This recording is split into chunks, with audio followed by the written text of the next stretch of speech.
Cipilla, un podcast de historia, política y cultura en contexto. Muy buenos días, muy buenas tardes, muy buenas noches en el lugar en el que se encuentren. Bienvenidos a otro episodio de este podcast.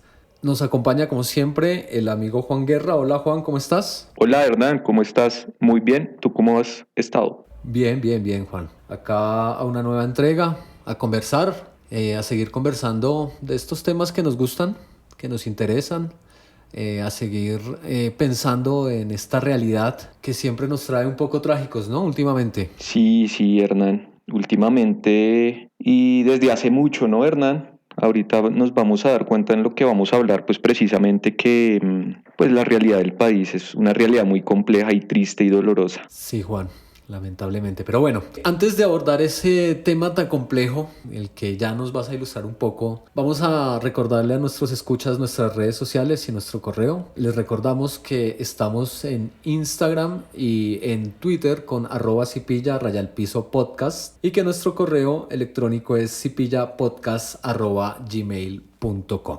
Entonces, pues nada, Juan, ¿de qué vamos a charlar hoy? Ya nosotros hemos hecho un ejercicio a lo largo de este tiempo. ¿De qué vamos a hablar? Pues Hernán, bueno, vamos a hablar hoy precisamente acerca de las víctimas.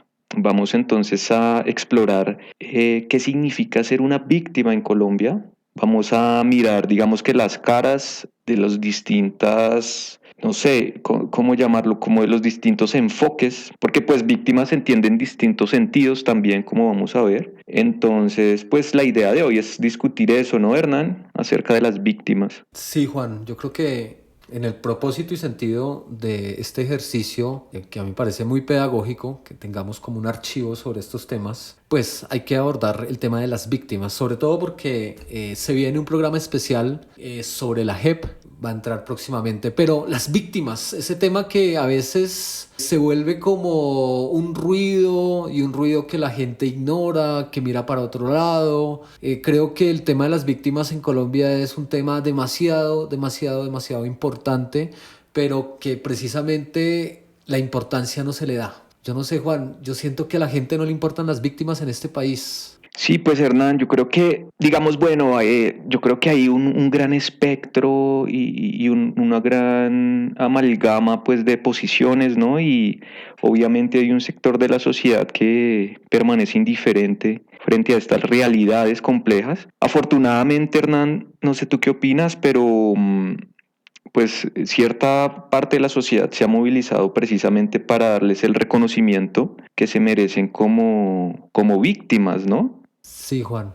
Yo creo que en el fondo la pregunta que queremos responder en este programa o lo que queremos destacar es ¿quiénes son las verdaderas víctimas en Colombia? Pues este podcast nunca ha tenido la pretensión de ser mediático, pero yo creo que hay que citar un hecho que a mí la verdad me indispone un poco, no sé tú qué digas, pero salir a ver cómo los políticos se dan golpes de pecho, lo que ha pasado recientemente con una modelo y, no sé, comediante, si se le puede decir a Alejandra Azcárate, que ha estado en los círculos o sótanos del infierno y bueno, como si victimizándose, pero yo creo que hay que destacar que las verdaderas víctimas están en otros espacios de Colombia en unas condiciones bastante particulares y degradantes, Juan. Claro, totalmente. Y es que realmente yo creo que una persona al victimizarse de esa manera está trivializando todo el sentido de lo que significa ser una víctima real de lo que podríamos decir que es el conflicto armado en Colombia. Entonces, claro, es chocante ver cómo se victimizan estas personas, cómo posan pues de pobrecitas, de que soy una víctima de esto o aquello, cuando realmente si uno se va a explorar la realidad y el verdadero sentido de lo que es una víctima, pues esto es una banalidad más. Sí, eso es triste, ¿no? A mí me parece tristísimo que... Pues hay que también delimitar un poco de lo que vamos a hablar, ¿no? Pero yo creo que sí, en términos de la noción de la realidad y de lo mediático que existe en este mundo, pues de pronto una persona dice, no, sí, pobrecita. Pero yo creo que también hay que ampliar nuestro panorama, nuestra visión, frente el contenido y la carga semántica que tiene en un país como Colombia la palabra víctima, ¿sí? Y cómo pues hay que darle rostros a las víctimas, hay que darle un valor humano que creo que no se puede quedar en cifras. Sí, no sé, entonces creo que eso es importante y hoy vamos a pillar datos sobre las víctimas en Colombia, víctimas del conflicto armado, de la violencia. Vamos a pillar esos datos, Juan. Sí, Hernán, digamos que como primer paso sería oportuno y pues para nuestros oyentes también como interesante escuchar qué entendemos por víctimas. Realmente, digamos, la carga de víctima es, o más bien la palabra víctima es una palabra que ha sido reciente o, digamos, echar luces sobre esta palabra y explorar básicamente qué sentido actualmente tiene. ¿Qué te parece, Hernán, si empezamos por ahí? Sí, Juan, pero entonces empecemos por ahí a partir también de reconocer un poco datos actuales, si te parece. Para A que ver, ubiquemos también un poco que esto no lo hacemos solamente como, uy, hablemos de víctimas porque nos preocupan, no, nos preocupan de forma sensata y sincera a las víctimas, darles reconocimiento, pero te tengo un dato, pillemos sí, datos Hernán. antes de hacer ese trabajo que me parece que es fundamental, sobre todo porque nos hemos preocupado por entender qué pasa con las víctimas, ¿no, Juan? Entonces ahorita esa definición a partir, por ejemplo, de lo legal va a ser interesante, pero quiero contarles que en el día en que grabamos este episodio podcast, si entramos a la página de Indepaz y revisamos la información alrededor de las masacres sucedidas en este 2021, encontramos que la última masacre registrada en lo que va del año sucedió el pasado 28 de noviembre del 2021 en Barranquilla, pues la capital del departamento del Atlántico. Esta masacre es la número 89 masacres en lo que va del 2021, una cifra bastante escalofriante, que al día en que se está produciendo este programa pues ya vayan 89 masacres. Indepaz, en su trabajo bastante detallado, muy importante para la memoria histórica del país, para la memoria de las víctimas, nos dice que los hechos en los que se dieron las muertes de 3 personas, ¿sí? 3 asesinatos, se dieron en el barrio La Luz. Mientras se encontraban en su vivienda, estas personas fueron atacadas por sicarios. Sí, ese hecho se registró el 28, pero sucedió el 17 de octubre. Murieron Tomás Antonio Díaz, de 65 años, Martín Antonio Arroyo Fuenmayor, de 20 años, y luego de un mes, la tercera víctima, identificada como Alida Esther de la Cruz Morales, de 55 años, murió producto de las heridas que le fueron ocasionadas. También nos refiere en esta importante información Indepaz que la Defensoría del Pueblo emitió una alerta temprana, la 03720, en la que advierte de disputas por el mantenimiento de los equilibrios violentos en la zona que involucra el microtráfico, entre otras economías ilegales. Se suma a esto la falta de reconocimiento de las autoridades sobre la presencia de algunos grupos armados. Y pues esto lo dice Indepaz y dice que señala específicamente que eso agrava el escenario. Eso es lo que se da en ese contexto que sigue siendo violento en el país. Otro dato importante para tener en cuenta es, Juan, los grupos que actúan en esta zona. Está las autodefensas gaitanistas de Colombia, los costeños, los Melean y posibles reagrupamientos del nuevo bloque costeño. La jurisdicción a la que pertenece este lugar, o sea, quien debe proteger, pertenece a la primera división del ejército, ¿sí? Entonces, pues para que tengamos en cuenta, realmente es muy doloroso, pues este programa va a ser muy doloroso en sí, pero hablar de 89 masacres en el 2021 y estas 3 personas es lamentable. Esto es locura, Hernán, y realmente yo creo que de tanta masacre la gente se empieza a acostumbrar. Yo siento que esta sociedad en algún sentido se ha acostumbrado tanto a la muerte que ya una masacre más simplemente se vuelve eso, una cifra, un número más. Y bueno, la idea de este podcast es tomar conciencia e intentar cómo reflexionar acerca de esto y que no se vuelva simplemente una cifra más, sino que detrás de todos estos eventos hay historias, hay vidas, hay rostros, hay, mejor dicho, todo un entretejido humano que digamos, ha sido destrozado, ¿no? Y eso es algo que hay que recalcar desde el comienzo. Porque en serio, uno ve las noticias y, bueno, sí, otra masacre, y así uno se acostumbra a la muerte, ¿no, Hernán? Es Sí, absurdo, es absurdo. es tremendo. Yo creo, a mí me impacta mucho. Digamos que me agradó ver comentarios en la página de Indepaz de, no sé, acá hay uno que tengo a la mano y dice, soy una persona joven y me duele mucho, tengo 17 años, conocer estos datos. Y bueno, por ahí hay algo, a los 17 años, alguien preocupándose por estos informes y cómo puede dolerle a una persona pues el país. Yo sé que nosotros no estamos en el campo, ¿no? Sí, seguramente alguien dirá, pero pues ustedes están haciendo un podcast hablando del tema de las víctimas, pero no, yo creo que hay una labor también de reflexión, de reconocimiento y de luchar contra la indolencia, porque finalmente la indiferencia tiene que ver con eso en este país. Y es muy triste, Juan, es muy triste y un dato rápido para continuar y avanzar en este podcast, y es que en las masacres, que vuelvo a insistir, no pueden ser solamente cifras. 89 masacres con 316 víctimas al día de hoy en este 2021 y 91 masacres en el año 2020. Y uno entra a la página de Indepaz y ve los datos de cuál fue el departamento, si fue un defensor de derechos humanos, si fue un campesino, quién fue su posible victimario, si fue una fuerza del Estado, si fue la guerrilla, si fueron los paramilitares. O sea, estamos en una situación invivible. O sea, realmente me parece que Colombia, con estos datos, uno sigue creyendo que Colombia es un país inviable.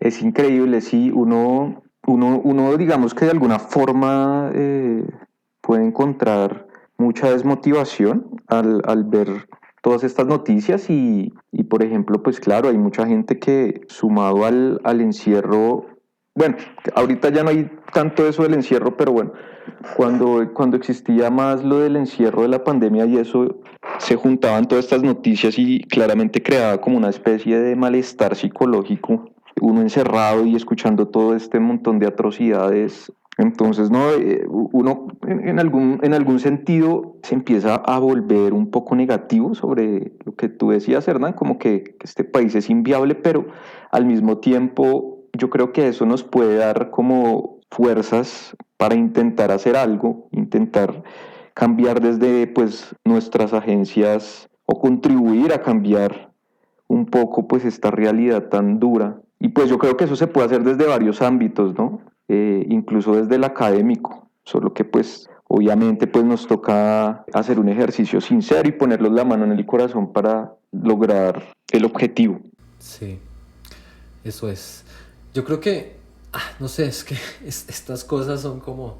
Pero bueno, vamos con la definición de víctimas que tú habías propuesto y después hagamos una lectura de estos datos, porque yo pienso que, bueno, no nos podemos quedar en que leí 89 masacres en 2021 y 91 en 2020. Y hay que hacer una lectura de eso, Juan, pero primero vamos al meollo de lo que queremos abordar hoy. Víctimas, ¿qué es eso, Juan? ¿Qué podemos Sí, entender? Hernán, pues mira, dentro del contexto del conflicto armado, resulta que en el 2011 salió una ley, ¿no? Y en esta ley, que es la ley 1448 de 2011, que es la ley de víctimas y restitución, se establece precisamente, pues de manera precisa, para, valga la redundancia, lo que se entiende por víctima. Es curioso, ¿no? Es curioso pues porque el conflicto armado obviamente lleva muchos más años aquí en Colombia, pero es desde el 2011 que se empieza a reconocer jurídicamente a la víctima según pues lo que hablamos, ¿no, Hernán? Lo que tú me decías. Y claro, o sea, yo creo que los que escuchan este podcast seguramente se preguntarán, pero víctimas de la violencia han existido toda la vida en la historia de Colombia. Y sí, de hecho, hay unos datos bastante interesantes y además que las masacres no solamente son de los años 90 o de la década de 2000, cuando arreció el paramilitarismo de una forma terrible. No, las víctimas siempre han estado, evidentemente. Ahora, no nos vamos a ir a la colonia a mencionar ese hecho, pero de ese sentido de la víctima, de que el gobierno y el Estado llegue al punto de reconocer un marco legal alrededor de las víctimas y haga una ley de víctimas, pues eso es bastante importante. Obviamente que esto tiene que ver con un proceso de paz, porque pues esta ley de víctimas sale en el gobierno de Juan Manuel Santos, sale 5 años antes de lo que va a suceder finalmente con un acuerdo con la guerrilla. Y acá hay unos matices que vamos a ir puntualizando, pero primero en este marco legal, Juan, ¿qué Exacto. nos dice el artículo de la ley de víctimas? ¿Qué es una víctima en Colombia? Bueno, pues Hernán, en el artículo 3 de esta ley, precisamente se establece básicamente una gradación, porque vamos a hablar también de víctimas directas e indirectas. Es decir, aquí estamos hablando que hay personas que sufren un daño directo, pero también otras que sufren un daño indirecto. Y básicamente se consideran víctimas personas individuales o en conjunto, o sea, a personas como individuos o como colectivo que hayan sufrido pues daños que vayan contra los derechos humanos y contra las normas internacionales, ¿no? Del derecho humanitario. Curiosamente, Hernán, esta definición nos dice lo siguiente, y es que las personas que se consideran dentro de esta ley como víctimas se consideran por hechos que hayan ocurrido a partir del 1 de enero de 1985. Sí. Entonces, digamos que también se establece cronológicamente una fecha como de corte. Sin embargo, pues esto tampoco, digamos lo que tú decías, esto tampoco significa que antes no haya habido víctimas. Es verdad. Pero sí me parece como curioso ese corte cronológico, y es que pues a partir del 1 de enero del 85 es que se reconozca precisamente a las colectividades o personas individuales como víctimas. Sí. No sé si Hernán, tú hayas leído sobre esto porque fue así o si hay una discusión de pronto de trasfondo ahí. Sí, Juan, pues precisamente, ¿no? ¿Por qué se reconocen víctimas a partir del 1 de enero de 1985 en esta ley? Y es porque el Estado colombiano no puede desconocer unos crímenes que ya han sido declarados de lesa humanidad, como son los magnicidios de 3 candidatos presidenciales, que eso se dio en la década de los 80. Lo del Palacio de Justicia, la toma y retoma del Palacio de Justicia precisamente en el 85. No puedes conocer la desaparición, ¿sí?, o el genocidio contra un partido político como lo fue la UP. Ahora, eso no quiere decir que antes del 85 no se puedan reconocer víctimas, pero en el marco de esta ley pues se reconocen esos hechos. En un principio, para dar un dato histórico, para pillar un dato histórico, pues el debate en la Cámara y en el Senado era que la ley de víctimas debería empezar a reconocer víctimas desde 1991, ¿sí? Pero no, Ok.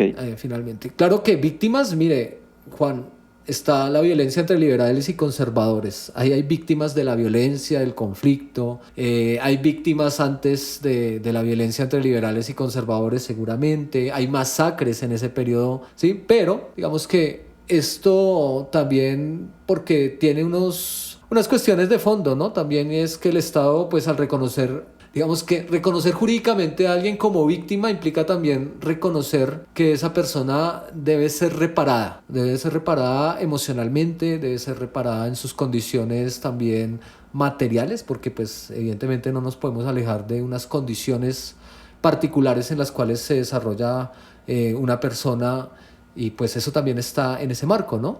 Claro, claro, claro, se tienen que tener en consideración pues todas estas cuestiones. Y bueno, digamos para ser un poco más literal, no sé si de pronto fui claro, me enredé mucho al hablar sobre las víctimas, me gustaría pues leer Dale. precisamente este artículo y nos dice que se consideran víctimas para los efectos de esta ley aquellas personas que individual o colectivamente hayan sufrido un daño por hechos ocurridos a partir del 1 de enero de 1985 como consecuencia de infracciones al derecho internacional humanitario o de violaciones graves y manifiestas a las normas internacionales de derechos humanos ocurridas con ocasión del conflicto armado. Y agrega, también son víctimas el cónyuge, compañero o compañera permanente, parejas del mismo sexo y familiar en primer grado de consanguinidad, es decir, la relación que existe entre padres y hijos, ¿no? Primero civil, esta creo que primero civil es la relación que existe entre padres adoptantes e hijos adoptados, de la víctima directa. Y bueno, cuando a la víctima directa le hubieran dado muerte o estuviera desaparecida. Es decir que, por ejemplo, matan al papá, a la mamá de alguien, inmediatamente los hijos y los padres de esta persona son víctimas, según esta ley. Pero además nos dice que a falta pues de estas personas se considerará víctima a los abuelos. Es decir, si por ejemplo matan a una persona y no tiene hijos o padres, se considerará como víctimas a los abuelos de la persona. Y aquí, pues uno se da cuenta que hay una gradación, hay una especie de gradación en las víctimas. Hay unas que sufren el daño directo y otras que son víctimas indirectas. Y pues según esta normatividad y lo que tú comentabas, Hernán, pues también tienen que ser reparadas, ¿no? Y la reparación no solamente es una reparación, como tú decías, material, sino que también hay reparaciones inmateriales. Juan, hay una cosa que seguramente, y a mí me pasó, uno no dimensiona. Eso que tú lees y que tú señalas de forma muy precisa es que uno cree que la víctima solamente es aquella que perdió la vida en una masacre o aquel que es abordado en medio de una situación particular en un atentado o la víctima de un crimen, pero detrás de eso, y precisamente yo creo que ahí hay mucho de ese alejamiento y esa distancia y esa barrera de indiferencia, y es que está la familia. No Total. sé, yo invito a nuestros escuchas.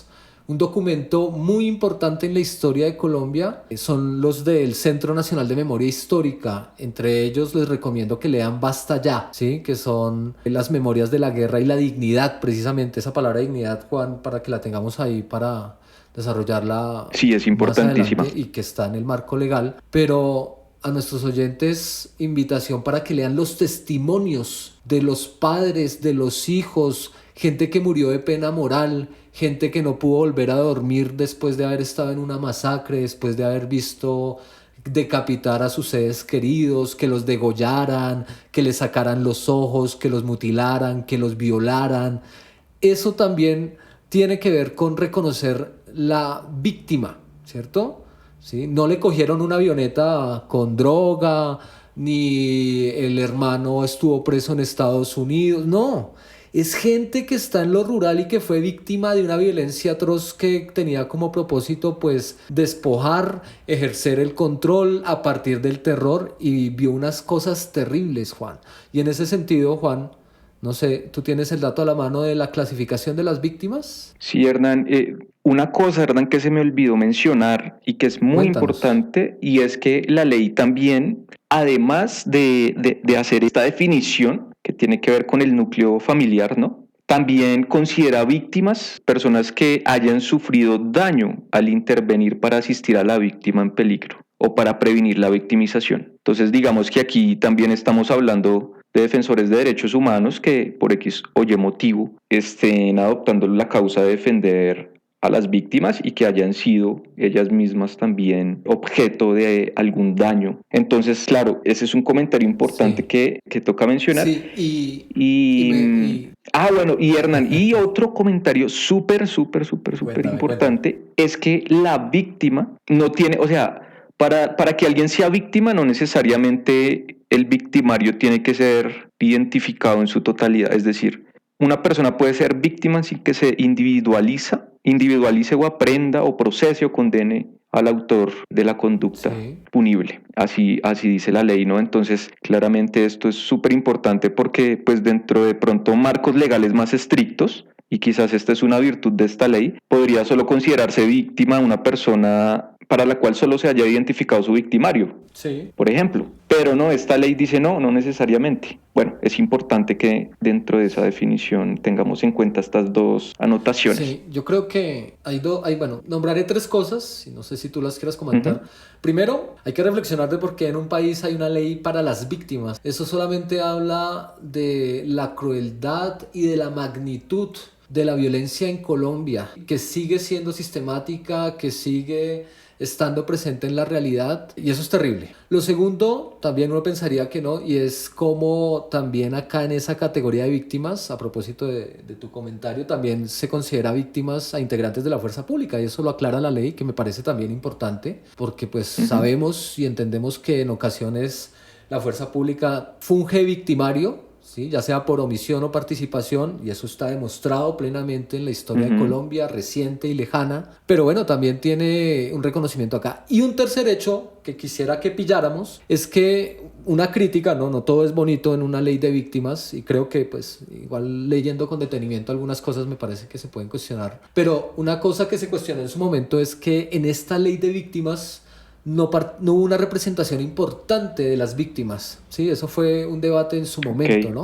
ok. Sí. Y yo creo que también un poco para traerlo a presente y pillar esos datos, y muy recientemente pasó algo en Colombia importantísimo y además de lo cual un sector de la sociedad estaba en contra, y era el reconocimiento de las víctimas en términos de la participación política. Y recientemente, el 3 de agosto del 2021, se promulgó el acto legislativo que crea 16 curules para la paz. 16 curules precisamente que van a ocupar las víctimas del conflicto armado, de la violencia, y donde también pues precisamente se aclara ahí que las víctimas no solamente son los campesinos, sino también los civiles, los militares que son considerados víctimas, la gente, los organismos de las organizaciones de derechos humanos. Eso me parece que es un avance también importante, ¿no? Súper importante, ¿no? Y que, digamos, ciertas fuerzas políticas han intentado detener, ¿no? Porque precisamente 16 curules en el Congreso, pues, de la República representan, pues,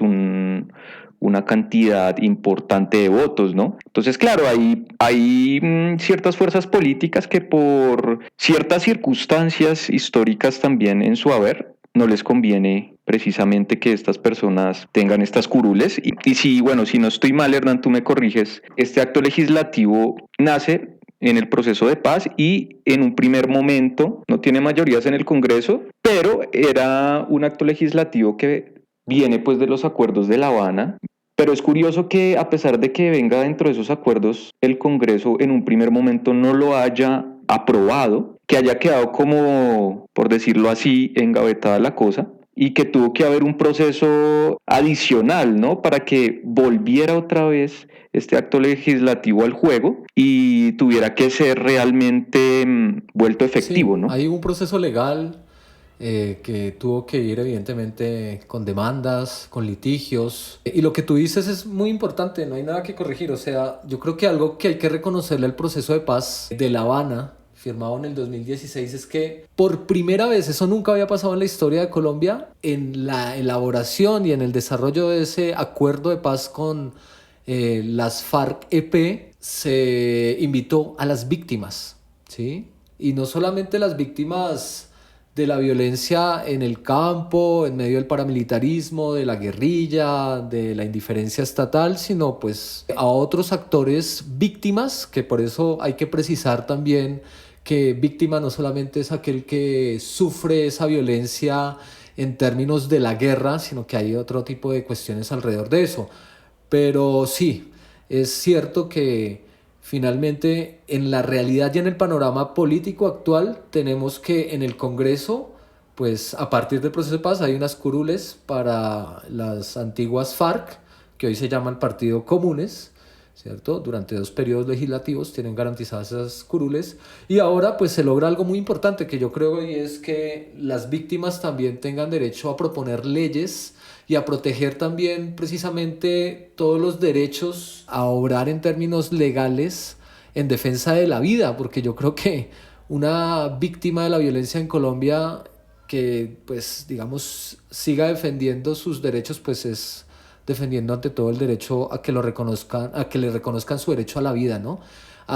Como lo dice la Comisión de la Verdad y la JEP, ¿no? Se busca la no repetición de estos actos y de estos hechos terribles que han estado presentes en Colombia, ¿no? Sí, claro, claro. y es precisamente esa no repetición que es lo que va a garantizar que Colombia no entre o no siga más bien en un círculo vicioso como el que ha venido sufriendo, ¿no? Precisamente. Esta no repetición implica reformas estructurales e implica una voluntad política. Sí, sí, Juan. Pero Juan, puntualicemos entonces qué tipo de víctimas hay. ¿Qué podríamos decir? Pillemos eso. Sí, listo, Hernán. Digamos que en el sentido de víctimas directas, precisamente como la víctima directa se define frente a una violación de los derechos humanos, entonces hay varias formas de violar los derechos humanos. Uh-huh.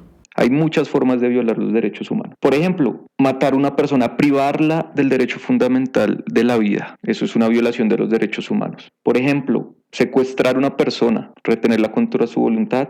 Esa es una violación de los derechos humanos. Torturarla es una violación de los derechos humanos. Desaparición forzada, que es un concepto pues sociológico importante, es una forma de violar los derechos humanos. Violaciones, ¿no? Sí. Delitos sexuales es una forma de atentar contra los derechos humanos. Entonces, bueno, hay muchas formas de hacerlo, Hernán, y entonces las víctimas directas caerían dentro de estas categorías. Yo no sé si tú tienes también yo creo que se me escapan Sí, algunas ahora. sí.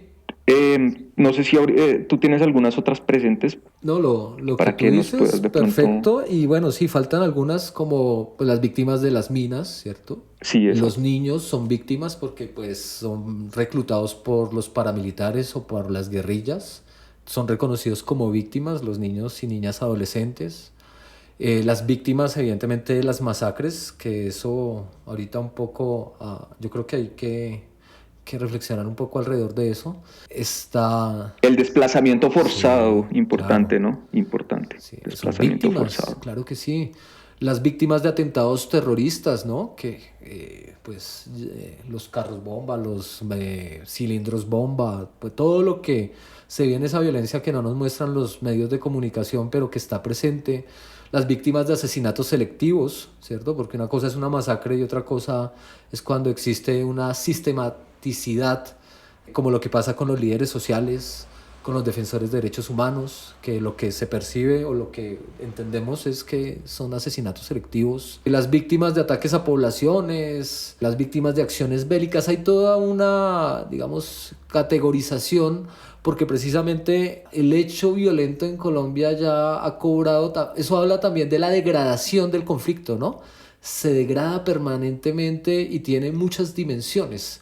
¿Sí? Las víctimas también, los indígenas, los afros, los raizales, porque también hay estigmatización alrededor de estos hechos. O sea, hay unas cuestiones bastante complejas y es un ramillete amplio de violencia. Claro, Hernán, y ahora que tú lo mencionas, es muy importante lo que acabas de decir, Hernán, porque esta ley, digamos que tiene también unas gafas, además de que existen pues víctimas directas, víctimas indirectas, también la ley tiene unas gafas y unos grados de diferenciación, ¿sí? Una atención diferencial de las víctimas. Entonces no es lo mismo una persona, por ejemplo, afro, que tenga orientaciones sexuales distintas a, no sé, una persona que tenga privilegios dentro de la sociedad. Entonces, digamos que esta ley, dentro de su normatividad, tiene un marco diferencial de las víctimas. ¿Sí? Entonces hay una diferenciación que tiene en cuenta pues la edad de la víctima, tiene en cuenta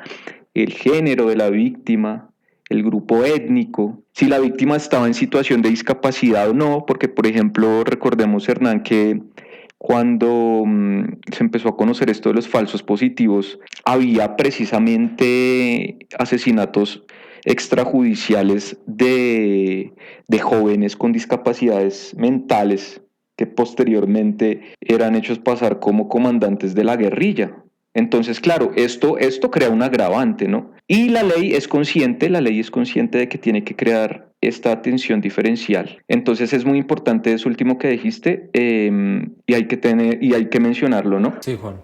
Y tenerlo en cuenta. Sí, sí, sí, sí. Pero bueno, ¿qué te parece si pillamos o bueno, analizamos lo que hemos pillado, esos datos? Yo creo que bueno, ya hemos puntualizado sobre el marco legal. Bueno, aunque me gustaría que habláramos de la dignidad. ¿Qué es eso de la dignidad y por qué está destacado ahí? Y hagámonos preguntas de una vez, yo creo, vamos hilando alrededor de eso y es, ¿qué lectura podemos hacer de esos datos que hemos dado y de los datos con los que iniciamos este programa? O sea, ¿y qué? Y entonces, Sí, sí, Hernán, es verdad, porque es que, bueno, la dignidad humana, es que realmente si uno se pone a pensar, pues somos seres humanos y digamos que la civilización actual, de alguna forma, a través de todo su desarrollo histórico, ha reconocido y se han necesitado cosas atroces para que realmente se reconozca que cada uno de nosotros tiene un valor intrínseco como seres humanos, ¿sí? Es como, yo creo que si uno hace un ejercicio de autorreflexión, de alguna forma, al ver otro ser humano, se encuentra reflejado en ese otro ser humano. Ese otro ser humano es alguien que prácticamente es como un yo, pero pues en otro cuerpo, ¿no? Entonces, básicamente, el principio de la dignidad humana es un principio fundamental sobre el que se basa esta ley. Y es precisamente el respeto que nosotros nos merecemos como seres humanos entre sí, nosotros, ¿sí? bien. Y yo creo que ese ejercicio de reflexión, de cómo ver que somos, que sentimos, que amamos, crecemos, que envejecemos, que aprendemos, nosotros también lo vemos proyectado en otros seres humanos, ¿no? En otros seres humanos. Y yo creo que al hacer ese ejercicio es que se nos manifiesta realmente la potencia de este concepto, más allá de ser un concepto jurídico bien definido, porque siempre hay como sentencias y eso que lo definen de manera un poco más categórica. La esencia yo creo que tiene que remitir a esa como conciencia, creo yo. Sí, sí, yo comparto lo que dices y además diría que en el fondo la dignidad es el valor que le damos a la vida. Y yo creo que ese es el gran problema, que no le damos el valor a la vida de los otros. Y eso pasa precisamente por la indiferencia. Ahora, muchos dirán, pero ¿y qué más hacemos? ¿O qué podemos hacer? Yo creo que reconocer a las víctimas en Colombia o tener conciencia sobre lo que ha pasado históricamente con ellas y sobre estos datos que realmente lo dejan a uno muy perturbado, pues tiene que ver con cómo actuamos en términos de las elecciones, del pensamiento crítico que generamos, de la opinión que tenemos sobre líderes como Iván Duque, como Álvaro Uribe, o sea, sobre la cuestión de la parapolítica, que son políticos que participaron activamente del paramilitarismo, ¿cierto? Por omisión, por participación, porque fundaron bloques. O sea, yo creo que si hay que hacer, eso es visibilizar las víctimas, llevarlas a la acción en términos de nuestro actuar civil, de nuestra conciencia con los hechos que están en el país. ¿Sí? Yo creo que después de todos estos años de violencia uno no debería seguir en la tónica de esperemos a ver qué pasa, ¿no? Creo que ahí hay... Y yo creo que eso de darle valor a eso, pues me parece importante también desde lo legal, como un principio general que señala la ley, un poco para cerrar esta parte, Juan, que en el Ujú. artículo cuarto de la ley de víctimas dice que la dignidad es el fundamento axiológico de los derechos a la verdad, la justicia y la reparación. Que eso tiene que ver mucho con lo que pues encarna el sistema transicional de justicia, que también tiene que ver con el acuerdo de paz, con lo que pasa en la JEP. También dice este artículo que es el respeto a la integridad y a la honra de las víctimas. Las víctimas serán tratadas con consideración y respeto. Yo creo que cuando uno desconoce a las Ujú. víctimas en este país, no las está tratando con respeto. Participar en las decisiones que los afecten, para las cuales contarán con pues toda la gestión del Estado en términos de buscar precisamente esa verdad, esa justicia y esa reparación. Sí, Hernán, tenemos que, digamos, ver la esencia de este concepto y darle pues el peso que se merece, que le corresponde. También, Hernán, fíjate que estuve mirando un concepto de la Corte Constitucional donde también dan varios sentidos de la dignidad, ¿no? Por ejemplo, hablan de la dignidad como un principio fundante del ordenamiento jurídico y por tanto del Estado. Y entonces en este sentido se entiende la dignidad como un valor, ¿no? También hablan de la dignidad como un principio constitucional y en tercer lugar hablan de la dignidad como un derecho fundamental autónomo, que es precisamente ese derecho a que se nos respete como seres humanos y como tal. Es interesante ver que detrás de esto hay toda una teoría jurídica, ¿no? Que sustenta precisamente las leyes en torno a un concepto que uno tendería a pensar que es como muy metafísico, por decirlo así, pero es muy interesante ver esa relación. Claro, sí. Bien, Entonces, Juan, te propongo que abordemos unas preguntas, a ver cómo las respondemos ya para finalizar este podcast alrededor de las víctimas. ¿Te parece? Listo, de una.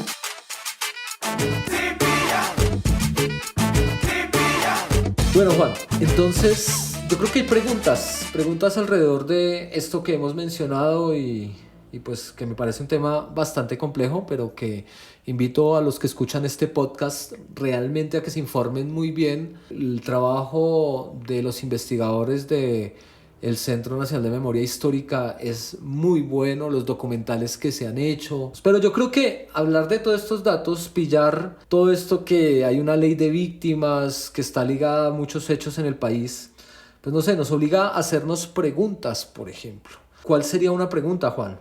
Una pregunta, digamos, en este contexto podría ser, bueno, ¿qué importancia tiene el reconocimiento de las víctimas y qué consecuencias tiene para las fuerzas políticas que están, por ejemplo, actualmente dominando? Sí, yo creo que en el fondo eso que tú formulas tiene que ver con... Hay una ley, se reconocen todas estas categorías, se ven estas estadísticas, hay ONGs que están siguiendo los problemas sociales de Colombia en términos de las muertes, de las desapariciones, de todo lo que hemos enunciado. Yo creo que finalmente hay que preguntarse cuál es el problema que enfrentan las víctimas en Colombia, que tiene que ver con eso que tú mencionas, ¿no? Con los intereses políticos, con las fuerzas políticas. Y ahí precisamente está el meollo de la cuestión. ¿Qué enfrentan las víctimas? Hay una ley de víctimas, además ligada, esta ley tiene un nombre, ¿cierto? Que tú lo mencionabas al inicio.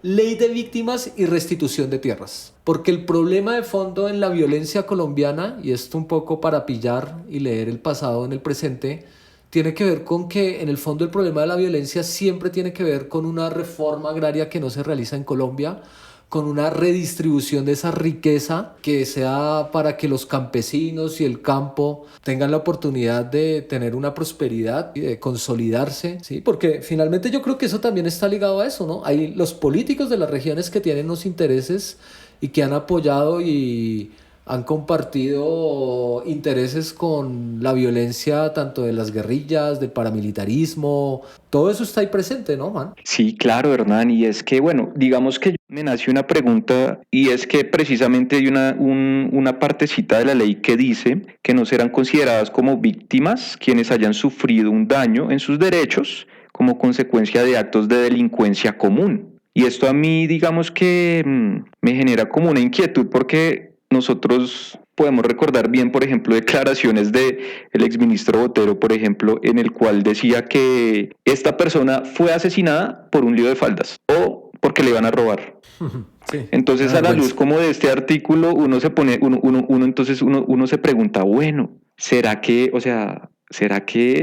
ahí hay una intención política a la luz de este pequeño artículo? No es un artículo, un parrafito de la ley. Pues entonces, si matan a un defensor de derechos humanos por robarlo, no sería víctima, ¿no? Por definición. Entonces, o por un lío de faldas, no sería víctima por definición. Entonces, claro, ahí hay uno se preguntaría ahí como, bueno, ¿qué hay detrás? ¿Será que hay algo detrás de esas afirmaciones? ¿Será que hay algo detrás de que no hay un reconocimiento, de un asesinato sistemático de líderes sociales? ¿Será que son cositas, ¿no? Que uno se podría preguntar también. Sí, yo creo que todo lo que está alrededor de una situación tan compleja nos obliga a hacernos, yo creo que muchos cuestionamientos alrededor de cómo se formuló la ley, en qué contexto histórico, quiénes participaron en ella, que yo te decía que algo que se cuestionaba era precisamente cuál fue la presencia de las víctimas. Ahora, esto es un logro en términos institucionales, constitucionales, en el ámbito social y político colombiano, ¿no? Que exista esta posibilidad y que se reconozcan, pero también tiene sus más y sus menos, ¿no? Como precisamente, o sea, a qué nivel de barbarie y cómo nos desbordamos de muertos en este país que pues finalmente se tiene que llegar a ser una ley que reconozca pues que hay que reparar, que hay que descubrir la verdad, que hay que hacer toda una inversión en términos de tratar de buscar quiénes fueron los actores, los autores, ¿sí? Esas son cuestiones ahí que finalmente nos llevan a entender que se ha llegado a esto después de tantos años de violencia, pues por un abandono y una incapacidad del Estado. Yo creo que también eso está ahí, Juan, ¿sí? Sí, sí, es verdad y lo que tú dices es muy cierto. O sea, ¿a qué nivel de barbarie tiene que llegar una sociedad para tener que tipificar todas estas cosas? En general, yo creo que, bueno, la historia de la humanidad en el último siglo ha sido muy sangrienta, sobre todo también por la Primera y Segunda Guerra Mundial y precisamente las naciones en algún momento les ha tocado pues tipificar de manera un poco más precisa pues todas estas cosas para que no se repitan. Y Colombia, ni se diga, ¿no? Ha sido una sociedad muy sangrienta y precisamente el nivel de degradación pues de la guerra ha obligado a crear pues estas leyes, ¿no? Y estos enfoques. Tarde o temprano tienen que prevalecer, tarde o temprano. Sí. A propósito de cifras, tú nombras la Primera y Segunda Guerra Mundial, pero uno tendría que tener también algo muy bueno que existe para que nuestros escuchas lo revisen en algún momento, pero lo mencionamos finalmente, es que existe el Observatorio de Memoria y Conflicto con el trabajo también del Centro Nacional de Memoria Histórica, tratando de contar la guerra en Colombia. Y hay una página bastante dinámica con unos tableros, pero que nos presentan unas cifras, pues digamos que siguen siendo aterradoras. Obviamente que en unas guerras mundiales los muertos fueron millones por la dimensión del conflicto. El holocausto, que pues siempre se ha cuestionado si fueron 5, si fueron 6, si fueron 4, pero fueron millones de seres humanos también. Pero hablemos de Colombia y de esta página que dice, por ejemplo, que la cantidad de víctimas desde 1958 hasta el 2021, porque es una información que se está actualizando constantemente, son 358.025 casos, con un número equivalente en personas afectadas de 418.170 personas. Y a mí me llama la atención, Juan, tuviste la página, que hay un pico de violencia muy inquietante, y hay que mencionarlo, porque esto se llama cipilla, hay que pillar el dato, que durante el gobierno o los gobiernos entre 1994 y 2010 se suben los números de asesinatos, o sea, de víctimas, ¿sí?, del conflicto armado de una forma sorprendente, y es el auge del paramilitarismo en Colombia, ¿no? Eso para que las personas revisen y vean cómo entre 1994 y el 2010 se incrementa casi que 4 veces el número de víctimas. Sí, son casi 130.000 muertos en ese periodo de tiempo, que sigue siendo terrible, y al día de hoy siguen aumentando esas cifras, ¿no? Ariel Ávila tiene un libro interesante, Detrás de la guerra en Colombia, Sí. donde precisamente pues describe todos estos procesos de la guerra en Colombia y los noventas los menciona como una de las décadas más sangrientas para Colombia, no solo porque, bueno, había también un fortalecimiento de las guerrillas a nivel nacional, sino porque detrás de bambalinas había un fortalecimiento de los grupos paramilitares, ¿no? Y entonces se enfrentan básicamente dos estrategias de guerra. Estos grupos básicamente,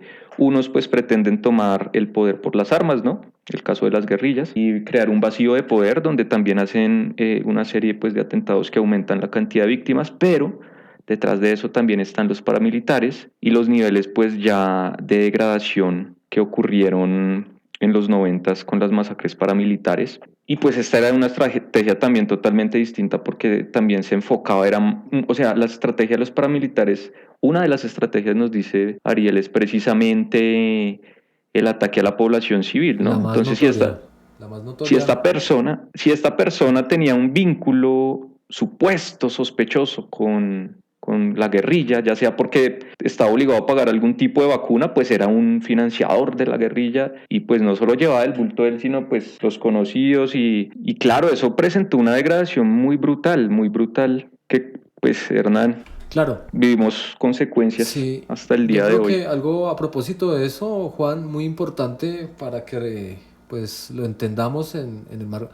La estrategia principal del paramilitarismo en Colombia fue generar terror, y por eso los Exacto. medios terribles que están en esos documentos que les he mencionado, en el basta ya del Centro de Memoria Histórica, es acudir a esos testimonios de las víctimas de la violencia que denuncian cómo decapitaban, cómo hacían un ejercicio de la violencia. Precisamente las víctimas tienen daños psicológicos, es por la degradación terrible que pues finalmente pues tiene el paramilitarismo en Colombia, porque es una degradación terrible del conflicto. Es un periodo donde pues imagínense, hacen hornos para desaparecer gente, para quemarla, ¿cierto? Para que no quede rastro de ella. Delante de familias mataban a los integrantes de la sociedad, del comercio. Una de las masacres que yo creo que hay que señalar es para entender un poco y dimensionar, ¿no? La del Salado. Exacto. Esa tiene un récord además, que es terrible, y es la masacre, está estimado que fueron entre 100 y 200 muertos, la masacre del Salado. Y los testimonios de las mujeres de los muertos son terribles, gente que no pudo volver a dormir, gente que tuvo casos de depresión profunda. Pues el fenómeno son las masacres, ¿no? Sí, sí. Ahora, no espero el comentario, pero las masacres también sí las hicieron las FARC. Sí, también hay participación de fuerzas del Estado como el ejército y la policía por omisión o participación ahí. Y eso, pues, incrementó el nivel de violencia y de barbarie en Colombia. O sea, yo creo que es que yo miro las páginas que tratan de seguir la estadística y son datos aterradores, Juan. O sea, el número de muertos es impresionante, año a año. Sí, es verdad, Hernán. Es verdad. Hace poco estaba precisamente leyendo sobre la masacre de Mapiripán Sí. y, y también, digamos que la Corte Interamericana de Derechos Humanos sacó una sentencia, pues donde también condena al Estado colombiano porque hubo negligencia de los militares, incluso según varios testigos, hubo incluso apoyo logístico de los militares, de las fuerzas militares colombianas en el caso de esa masacre, tanto así que se perpetró como por 5 días, del 15 de julio al 20 de julio y fue como hasta los 2 días después que de ocurridos, pues o sea, pasaron los 5 días de la masacre y como 2 días después fue que se pusieron las pilas y ahí sí llegaron y claro, empezaron a hacer la investigación y se dieron cuenta precisamente que había pues complicidades, había apoyos, porque como así que es absurdo, como así que 100 paramilitares puedan movilizarse a través del territorio, ¿no? Y que, pues no, como si nada, ¿no? Gente fuerte armada que pase por guarniciones militares. Entonces, claro, eso llevó a una investigación más profunda en la que se demostró que sí había precisamente complicidad con las fuerzas militares y esto es otro ejemplo de la degradación de la guerra, ¿no? Porque estamos aquí también involucrando actores estatales y eso es un agravante terrible para el conflicto. Sí. Es muy duro. Sí, yo creo que en términos de lo que estamos pillando hoy, que son las víctimas, pues yo creo que no nos podemos escapar a mencionar precisamente eso, ¿no? Las masacres. No solamente la de Mapiripán, la del Salado, la de La Chorrera, la del Aro, la de Bojayá, la de San Juan de Nepomuceno, la de San Carlos, o sea, y los actores uno encuentra AUC, Policía Nacional, ELN, FARC, EP, paramilitares, policía y paramilitares, Ejército Nacional, Cartel de Medellín, bueno, hay de todo, ¿cierto? Es más, un dato para nuestros oyentes, Juan, hay un portal que se llama Rutas del Conflicto que hizo una investigación muy seria en el 2014 junto al Centro Nacional de Memoria Histórica y Verdad Abierta para documentar, porque yo también estuve buscando, llegué a este dato buscando, Juan, porque tuve una preocupación en medio de esto y es, bueno, ¿cuántas masacres por año se han dado en Colombia? No por morbo, sino como para tener una dimensión real. Y los de Rutas del Conflicto y el Centro Nacional solamente han podido establecer, documentar 730 masacres cometidas en el conflicto armado colombiano entre el 82 y el 2012. Y eso es tremendo, tremendo. O sea, me parece terrible, terrible. Y no es para que nos digan, uy, cómo se lamentan. No, yo creo que finalmente hay que sacar la idea de la víctima del conflicto y de la violencia en Colombia del espacio del dato, porque es que yo creo que no pueden ser solamente números. Hay que darle rostro, hay que sensibilizarnos ante la dimensión de la barbarie que estamos viviendo continuamente y lo seguimos viviendo. Entonces, las víctimas no deberían ser solamente una cifra, hay que humanizar este tema, Juan. Sí, no para lamentarnos y decir, ay, no, yo creo que lo que decía en algún momento anterior, hay que seguir generando opinión, hay que seguir cuestionando porque hay una omisión importante por parte del Estado frente al tema de las masacres, porque siguen pasando. siguen pasando, eso es terrible, Juan. Sigue uno escuchando lo que tú mencionas, que hay grupos armados que pues no hay presencia del ejército y si está el ejército pues pasan. Hay una degradación terrible de la condición de la guerra, entonces en este momento estamos ante un panorama realmente que no le da mucha esperanza a que pues haya paz, porque finalmente yo creo que el tema de las víctimas también tiene que ver con las garantías para que exista paz en el territorio. Por eso el tema de las tierras está en el fondo. Claro, Hernán, eso es un punto muy importante y lo que tú dices es totalmente cierto. Yo espero que, bueno, que en verdad, pues esta sociedad pueda cambiar, que realmente las personas que dirigen esta sociedad se pongan la mano en el corazón, vean la realidad de las víctimas del conflicto armado, reconozcan realmente el conflicto armado y que queremos paz. Ya estamos cansados de tanta guerra, estamos cansados ya de políticos que dicen que van a hacer trizas el acuerdo de paz, estamos cansados ya, hastiados de tanta sangre. Entonces, también esto es un llamado para que la población, la gente, cuando salga a votar, vote con conciencia, nos documentemos, bueno, cuáles son las personas que realmente quieren trabajar por un proceso de paz y porque finalmente pues somos colombianos, ¿sí? O sea, finalmente el fenómeno, por ejemplo, de las guerrillas, de los paramilitares, somos colombianos, nos estamos matando entre nosotros. Y entonces si esta cosa no nos sentamos y todos en la mesa intentamos construir un país, esto va a seguir indefinidamente. Y los odios, las guerras se van a seguir heredando de generación en generación y cada vez con más degradación. Entonces, estamos cansados ya, estamos cansados realmente. Pues sí, yo creo que eso desgasta mucho una sociedad de una forma terrible. Yo creo que es un peso también frente a muchas de las cuestiones que siempre están en el debate en la realidad nacional. Pero yo creo que una conclusión alrededor del tema de las víctimas, Juan, en este marco que le hemos dado a nuestros oyentes, seguramente vamos a puntualizar otros aspectos en algún otro momento cuando hablemos del fenómeno del paramilitarismo, de las guerrillas, no sé, en algún otro podcast. Pero yo creo que estas últimas palabras tienen que ver con eso, para que no haya víctimas en el sentido en el que las hemos tipificado en Colombia, tiene que haber paz. O sea, uno desearía que existiera la paz, ¿sí? Pero la paz parece ser que no le interesa finalmente a los poderosos en este país. Y yo sí pienso que no le conviene a un Álvaro Uribe, que no le conviene a los gremios ganaderos. O sea, como que yo siento eso, ¿no? Como que lo que en estos meses de paro y de zozobra alrededor del orden público, lo que pasó en Cali, como que eso finalmente es algo que conviene. Y yo creo que lo que más conviene a la sociedad, yo pienso, es la paz, ¿cierto? Y la paz empieza por generar las garantías para que eso esté presente. Habrá paz si hay garantías sociales en términos de bienestar, de salud, de educación, porque pues uno de los jóvenes están protestando finalmente es porque parece ser que no tienen ningún tipo de oportunidad para tener una movilidad social, para mejorar sus condiciones de vida, para tener educación, salud, ¿sí? Y yo creo que el tema de las víctimas merece sobre todo la conciencia humana, ¿sí? Hay que ser humanos, ¿sí? Hay que dimensionar que esto es una tragedia y es una tragedia que tiene que seguir movilizándose en la opinión pública, no solamente cada vez que la masacre es peor, entonces ahí sí nos acordamos de las víctimas, ¿sí? Ahora hay denuncias continuas de amenazas contra líderes y eso, pero lo que uno ve por los otros portales de noticias que hay o por los otros medios es que ni siquiera el Estado le pone atención cuando hay alertas tempranas y terminamos lamentando la muerte de indígenas, de líderes sociales, defensores de derechos humanos,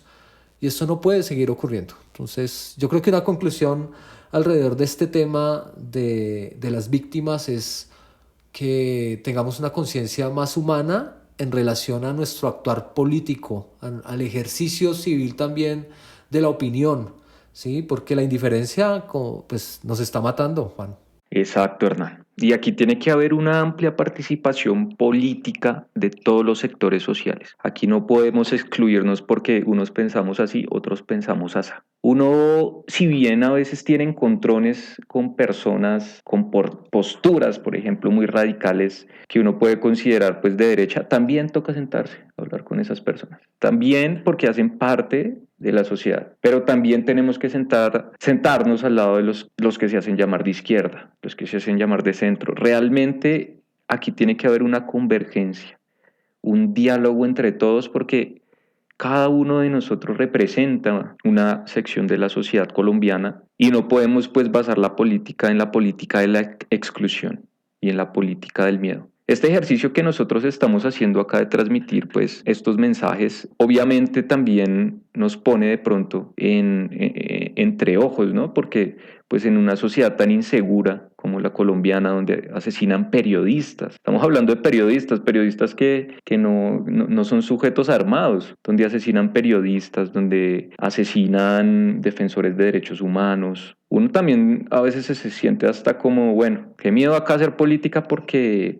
lo pueden estar amenazando, lo pueden estar desapareciendo, pero entonces yo creo que es un miedo que tenemos también, Hernán, que intentar perder y ser conscientes de que realmente necesitamos es una construcción de país donde todos estemos. Pero realmente, bueno, eso es algo muy complicado, ¿no?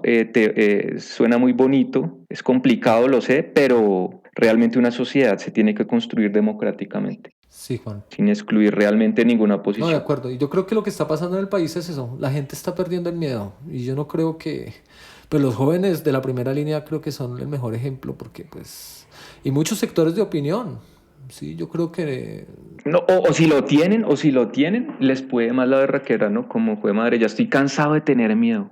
Voy aquí a enfrentar la vaina porque realmente que esto no No, puede el seguir miedo en siempre verdad. está. Yo creo que eso es, Mm. digamos, inherente al ser humano hasta para que podamos evolucionar como especie. El miedo siempre ha estado, ¿no? Pero bueno, pues hay que seguir.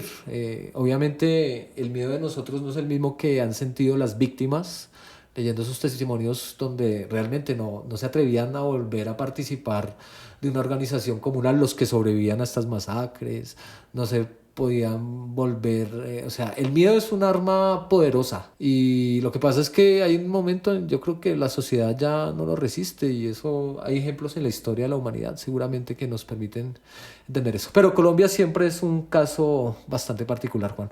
Entonces yo creo que pues lo que yo he dicho y lo que tú has dicho pues será para que lo valoren nuestros escuchas, para que no sé, de pronto les ayudemos a generar un poquito de sentido de reconocimiento de la humanidad de las víctimas en Colombia. Que vuelvo a insistir, no pueden ser solamente cifras. 89 masacres con 316 víctimas al día de hoy en este 2021 y 91 masacres en el año 2020. Y las 730 que les he mencionado a partir del estudio que se ha hecho Rutas del Conflicto es una cosa que no tiene nombre. Y nada, no tengo más que decir en este Sí, podcast realmente. Es muy desgastante hablar de este tema, pero necesario. sí es necesario. Y bueno, que quede digamos, este también diálogo como una suerte de memoria que quizás escuchen, no sé, más adelante o ahorita, pero bueno, que escuchen también más adelante las generaciones futuras. Sí, estamos Y charlando, pues, Juan, pues con ese ujú, sentido, ¿no? Conversando sobre cosas que claro, acá no estamos haciendo otro ejercicio que es mirar las fuentes que están pues están ahí, están los documentos y charlando. Yo estoy charlando con un amigo acá sobre cuestiones que me parecen importantes y no sé si nos escuchan 10, 50, 100 personas, pero pues es un ejercicio de reflexión y de opinión pues válido como para no dejar de pensar en claro, eso porque creo que no hay que abandonar estos temas, Juan. Y yo creo que totalmente. hay que seguir pillando en esa medida. Exacto, Hernán. Entonces, pues no sé, ¿algún comentario final, Juan? Pues Hernán, nada, agradecerte por este espacio, agradecer a nuestros escuchas. La siguiente emisión también va a seguir por estas líneas. Vamos a tener un invitado especial, entonces, para que nos sintonicen y estén pendientes de nuestra próxima emisión. Eso así. Vamos a hacer un especial sobre la justicia especial para la paz con un invitado. Entonces nos vemos la próxima en esto que se llama Cipilla.